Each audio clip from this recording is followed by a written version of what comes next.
Talk about beta thalassaemia. Beta thalassaemia কি কখন বোঝা যাবে? পেরিফেরাল স্মিয়ারে আমি একটা হাইপোক্রোমিক মাইক্রোসিস্টিক হাইপোক্রোমিক আরবিসি পাবো, এবং এই আরবিসির মধ্যে আমি একটা নিউক্লিয়াসও পেতে পারি, কারণ প্রপার প্রোডাকশন হচ্ছে না। এবার হিমোগ্লোবিনের ইলেকট্রোফোরেসিস করতে পারি অথবা ক্রোমাটোগ্রাফি করতে পারি, যেটা হচ্ছে gold standard PYQ, high performance liquid chromatography. Management কি? ব্লাড দিতে থাকবো, আর স্টেম সেল ট্রান্সপ্ল্যান্ট করতে পারি। কোন stem cell? Haematopoietic stem cell. Blood কেমন হবে? ব্লাডের মধ্যে লিউকোসাইট লেস পরিমাণে থাকবে, যেন অ্যালার্জি হওয়ার চান্সেস কমে, এবং ব্লাডের টার্গেট কি থাকবে? 8 থেকে 10 gram per decilitre to promote the growth.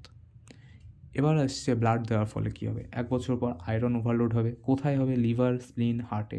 হার্টে কনজেস্টিভ কার্ডিয়াক ফেলিয়ারের ফলে ডেথ হতে পারে। Main cause of death of thalassemic babies is congestive cardiac failure, thalassemic children. এছাড়া কী হতে পারে? আয়রন ওভারলোডের জন্য ইনফেকশন হতে পারে। কার? Yersinia এন্টেরোকোলাইটিসের PYQ. কেন হবে? কারণ ল্যাক্টোফেরিনের যেটা ব্যাকটেরিওস্ট্যাটিক অর্থাৎ ব্যাকটেরিয়াকে আটকে রাখার যে ক্ষমতাটা, সেটা কমে যাবে আয়রনের ওভারলোডের কারণে। কখন বুঝতে হবে আয়রন ওভারলোড হয়েছে? যখন serum ferritin more than 1000 picogram per litre হয়ে যাবে, পিওয়াইকিউ। হয়ে গেলে আমি কী করবো? অথবা এমআরআই দিয়েও আমি চেক করতে পারি। হয়ে গেলে কী করবো? ডেসফেরাক্সিরক্স দেবো, মোস্ট কমন, এবং ওরালি দেওয়া হয় পিওয়াইকিউ। এছাড়া ডিফেরাক্সামিন তো আছে। বাচ্চাগুলোর আমি কী কী দেখতে পাবো? বাচ্চাগুলোর ক্ষেত্রে আমি চিপমাঙ্ক ফেস, এটা যেই মাথা হয় আমি একটা ফ্রন্টাল বসিং দেখতে পাবো। নাক এখানে দেখবো ঢুকে গেছে, তো ন্যাজাল ডিপ্রেশন, বোন ডিপ্রেশন, ব্রিজের ডিপ্রেশন। তারপরে দাঁতগুলো এরকম ট্যাঁড়া ব্যাকা হয়ে থাকবে। সো ডেন্টাল ম্যাল অক্লুশন দেখতে পাবো, দাঁত উল্টোপাল্টা হবে। প্রমিনেন্ট ম্যাক্সিলা হবে, তো গালটা প্রচুর প্রমিনেন্ট হবে, চিক্স। ওকে, এছাড়া কী থাকবে? এখানে একটা হেয়ার অন এন্ড অ্যাপিয়ারেন্স পাওয়া যাবে due to production of RBC from skull. তো এটাকে বলা যায় ক্রুয়েন্ট অ্যাপিয়ারেন্স।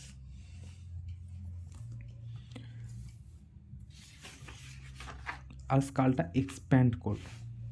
ওকে, স্কালটা এক্সপ্যান্ড করবে। নেক্সট হচ্ছে কেন হচ্ছে এগুলো?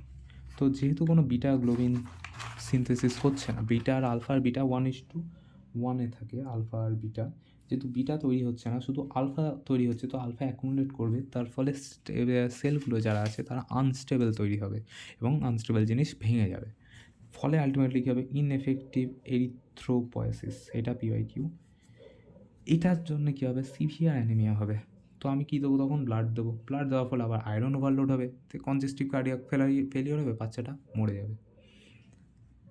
এবার এখানে ইনএফেক্টিভ এরিথ্রোপয়েসিস হওয়ার জন্য একটা কম্পেনসেটরি প্রোডাকশন হবে। কোথায়? এটার কী নাম বলা হচ্ছে? এক্সট্রা মেডুলারি এরিথ্রোপয়েসিস, অর্থাৎ মেডুলার বাইরে এরিথ্রোপয়েসিস হচ্ছে। কোথায় হচ্ছে? স্কালে হচ্ছে, লিভারে হচ্ছে, স্প্লিনে হবে। তো হেপাটো স্প্লিনোমেগালি হবে, স্কালও বড় হবে, তো স্কালও এক্সপ্যান্ড করবে। চিপমাঙ্ক ফেস হবে, হেয়ার অন এন্ড অ্যাপিয়ারেন্স হবে, ক্রিউয়েন্ট অ্যাপিয়ারেন্স যেটাকে বলা হচ্ছে ম্যাক্সিলা প্রমিনেন্ট হবে, এইসব। That's it.